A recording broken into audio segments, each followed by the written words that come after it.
सो hey guys, तो एक बहुत ही स्पेशल वीडियो में आप सभी का स्वागत है। सो गाइस, ये वीडियो स्पेशल क्यों है? बिकॉज आज हमारे चैनल पर एक मेहमान आई है। हाय गाइस, मैं हूँ मैं और आज मैं आपसे मिलने आई हूँ अलान के चैनल पर। तो इस चैनल को सब्सक्राइब करना मत भूलना, ओके? हाँ भाइयों, आपने सही सुना, हमारे चैनल पर आज आई है होइन रीजन की मे, मतलब ही मे की Hindi voice actress Neshma Chemburkar ma'am. So guys, Neshma ma'am ने बहुत सारी animated films and Marathi films में भी काम किया है। मैं नेश्मा मैम को एक बहुत ही बड़ा थैंक यू बोलना चाहूँगा कि उन्होंने इतना टाइम निकालकर इस इंटरव्यू में पार्टिसिपेट किया। गाइस, आज की ये इंटरव्यू शुरू करने से पहले अगर आपको और भी ऐसे अमेजिंग इंटरव्यूज चाहिए तो चैनल को सब्सक्राइब कर दीजिएगा। So let's start for today's interview. So ma'am से मेरा फर्स्ट क्वेश्चन ये है कि मैम, आपका डबिंग का करियर कब से शुरू हुआ? हाय अलान। तो मेरे डबिंग करियर की शुरुआत हुई थी जब मैं हार्डली 4-5 साल की थी। और एक्चुअली मैं मेरे मम्मी पापा के साथ एक डबिंग स्टूडियो गई थी, जहाँ पर मैं खुद डबिंग करने वाली नहीं थी। एक दूसरा बच्चा हमारे साथ था, लेकिन अनफॉर्चुनेटली या फॉर्चुनेटली कहो, उससे नहीं जमा वो रूरल एक्सेंट में बोलना। एंड अपॉर्चुनिटी मेरे पास आ गई एंड मैंने एकदम मस्त वो कर दिया था रिकॉर्डिंग। और उस दिन मुझे याद है, मुझे एक कैडबरी चॉकलेट मिला था, डेयरी मिल्क, और एक ड्राइंग बुक भी मिली थी। वो दैवत नाम की मराठी फिल्म थी। और उसके बाद मैंने कई सारे मराठी फिल्म्स में I started dubbing as a child artist. फिर I think when I was 16 years old, तब मैंने एक मराठी फिल्म में बतौर हीरोइन के लिए डब किया था, रेशम टिपनेस, अगर आपको याद है, मालूम है। तो उनकी फर्स्ट फिल्म थी अपण्याना पायलट का, उसमें मैंने उन्हें डब किया था। फिर धीरे धीरे ये सिलसिला शुरू हुआ, कई सारे मूवीज़ किए, कई सारे सीरीज़, एनिमेशंस, चलता ही रहा है। मेरा सेकंड क्वेश्चन आपसे ये है कि आपने सबसे पहले कौन सा कार्टून या फिल्म डब किया और फर्स्ट टाइम डबिंग का एक्सपीरियंस कैसा था? सबसे पहली फिल्म तो मैंने मराठी बताई आपको। Hindi I think it was Genelia D'Souza की फर्स्ट फिल्म, तुझे मेरी कसम, जिसमें मैंने जेनेलिया को आवाज़ दी। एंड कार्टून सीरीज़ अगर आप बोलोगे, वैसे छोटे मोटे कार्टून्स तो करती थी, बट मेन स्ट्रीम में first cartoon was my first ever cartoon series was Scooby Doo. और उसके लिए उसमें मैं करती थी डब वेल्मा को, जो चश्मे पहनती थी और हर एक राज का पर्दाफाश करती थी और कहती थी जिंकीज। मेरा थर्ड क्वेश्चन मैम से ये है कि एवेंजर्स में आपको डब करने का चांस कब मिला? अवेंजर्स में डब करने का चांस मिला था जब मैं आयरन मैन 2 के लिए मुझे बुलाया गया था, जिसमें ब्लैक विडो की फर्स्ट एंट्री होती है। और लीला घोष हमारी जो प्रेसिडेंट थी साउंड एंड विजन की, तो उन्होंने मुझे बुलाया था। उनके पास मैंने कई सारी फिल्में की थी।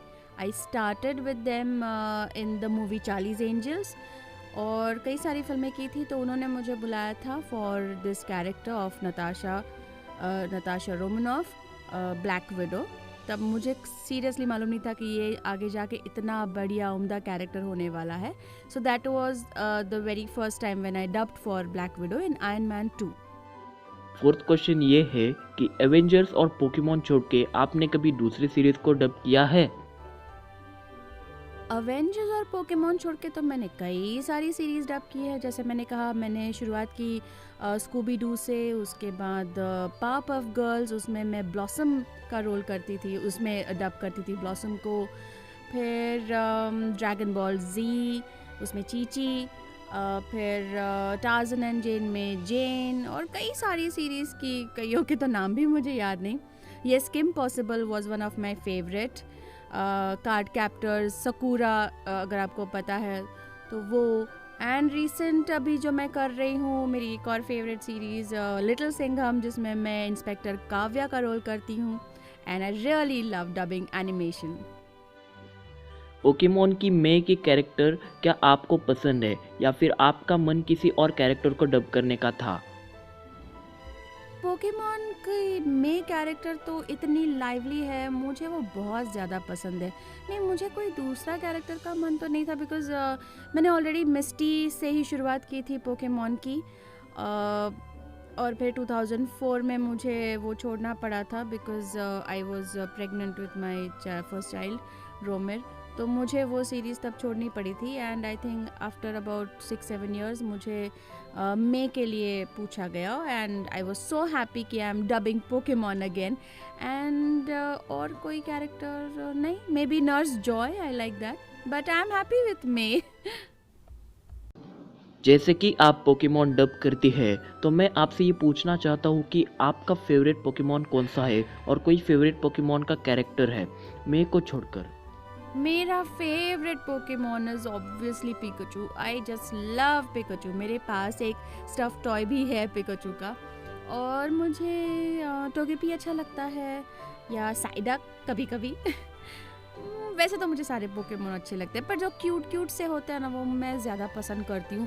वो भारी भरकम वाले नहीं नहीं नहीं, मुझे वो अच्छे नहीं लगते। मुझे प्यारे प्यारे छोटे छोटे क्यूट वाले पसंद है। और रही बात एवेंजर्स की, एवेंजर्स में आपका फेवरेट कैरेक्टर कौन है और वो आपको क्यों पसंद है? अवेंजर्स में मेरा favourite character of course black window. Black window मुझे इसलिए पसंद है because she is so strong. I mean उसे तो उसके पास कोई भी सुपर पावर्स नहीं है, फिर भी वो एक सुपर हीरो है।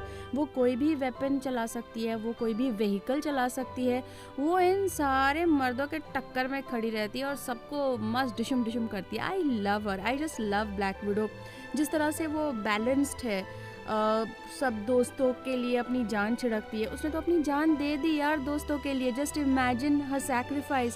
She is great, hats off to her. I just love Black window.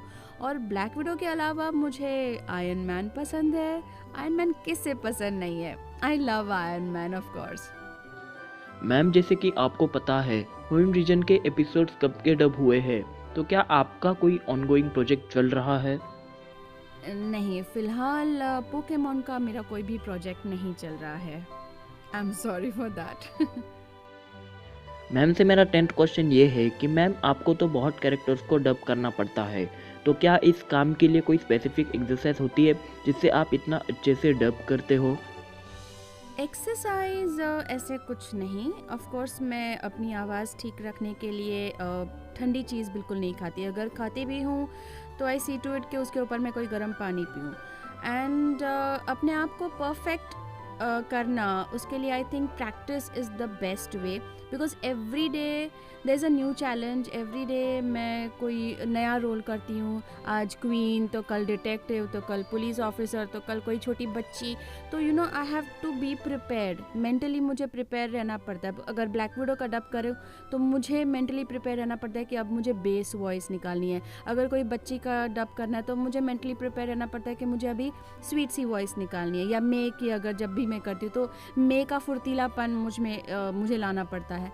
सो और एवरीडे जो प्रैक्टिस होती है, जो डबिंग होती है, उसी की वजह से मैं आज एक अच्छी डबिंग आर्टिस्ट बनी हूँ। So I think practice makes one perfect. So ma'am से मेरा 11th एंड फाइनल क्वेश्चन ये है कि मैम जब आप कोई इमोशनल सीन डब कर रहे होते हो तो क्या आपको रोना आता है? मतलब क्या आपको रोना पड़ता है? क्योंकि वो फीलिंग सच में हमें दिखती है। जी हाँ, ऑफ कोर्स रोना तो आता है भाई। Because see I am an actress, basically I am an actress. और इमोशंस तो सारे कूट कूट के भरे हैं मुझ में। तो जब भी कोई इमोशनल सीन हो, और ऑफ कोर्स हर एक सीन मैं बिल्कुल दिल से करती हूँ, तो जब भी कोई इमोशनल सीन करती हूँ तो वाकई आँखों में आंसू आ जाते हैं। एंड यू नो, तो आपको तो पता चलता होगा जब भी कोई इमोशनल सीन होता है तो आवाज़ अपने आप वो आवाज़ जो क्रैक होती है गला भर आने से, तो ये सब ये नेचुरली होता है। और जितना हम नेचुरल करते हैं उतना ही डबिंग ज़्यादा अच्छा होता है, वो रियल लगता है। सो गाइस, जैसे कि आपने देखा नेश्मा मैम ने कितने कैरेक्टर्स को वॉइस दी है और नेश्मा मैम को बहुत सारे अवार्ड्स भी मिले हैं। मैं नेश्मा मैम को फिर से एक बहुत बड़ा थैंक यू बोलना चाहूँगा। सो गाइस, अगर आपको ये वीडियो पसंद आई हो तो लाइक कर देना एंड और भी ऐसे अमेजिंग वीडियोस के लिए चैनल को सब्सक्राइब करना मत भूलना। So thank you so much for listening to me and just keep loving my voice, keep loving all of us। and मुझे बहुत अच्छा लगता है कि पोकेमॉन के इतने सारे फैंस हैं। मैं बहुत खुश हूँ। Thank you so much for loving me। Bye, take care, stay safe। Guys stay home, stay safe, good bye.